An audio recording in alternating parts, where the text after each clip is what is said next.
I'm Dr. Gia Landry, and as a transplant hepatologist, I often take care of patients with liver cancer, also referred to as hepatocellular carcinoma or HCC. It's estimated that in 2024, around 43,000 persons will be diagnosed with liver cancer, and around 30,000 persons will die from liver cancer. Liver cancer is one of the few cancers that's been increasing in incidence over the years, and the death rates have also been increasing.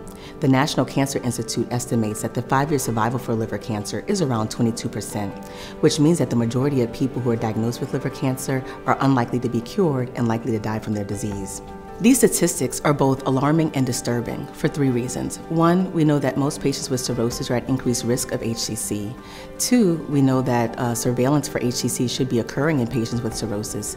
And 3, we know that early detection will change survivals and likelihood of cure. So why aren't we doing a good job? What are the challenges?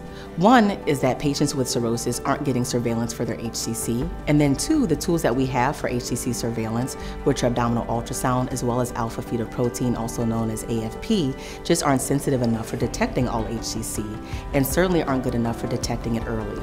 That's why we need additional biomarkers like AFP-L3 and DCP, also known as des-gamma-carboxy prothrombin, because those along with AFP will allow for increased sensitivity and specificity for detecting HCC.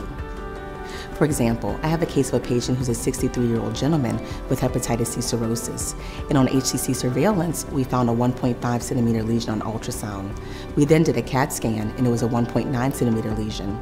I had him reviewed at our radiology conference, and because the lesion was less than 2 centimeters, there was no pseudocapsule, and the AFP was normal, we decided just to monitor it. Well, on repeat imaging, the lesion was still 1.9 centimeters, and the AFP was normal. I often find that AFP comes up in these conversations, and when the AFP is normal, I worry it leads us to a false sense of complacency that the lesion is less likely to be cancer. Well, we did follow up the lesion, it did grow, and then we checked an AFP-L3. And the AFP-L3 was elevated at 18%, which is high. The AFP and the DCP were still normal. So with the integral growth and along with the AFP-L3 being elevated, that allowed us to make the definitive diagnosis of HCC. But it took a full year from that initial lesion being seen until when the patient was treated.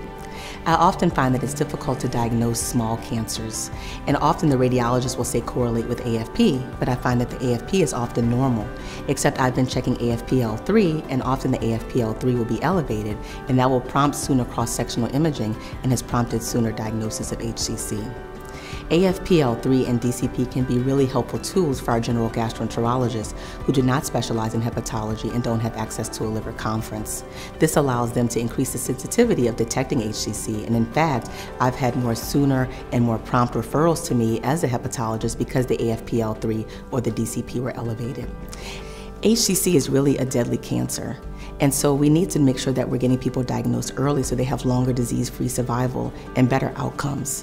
One way to do that is by using AFP-L3 and DCP, so we have to find a way to incorporate these into our standard of practice.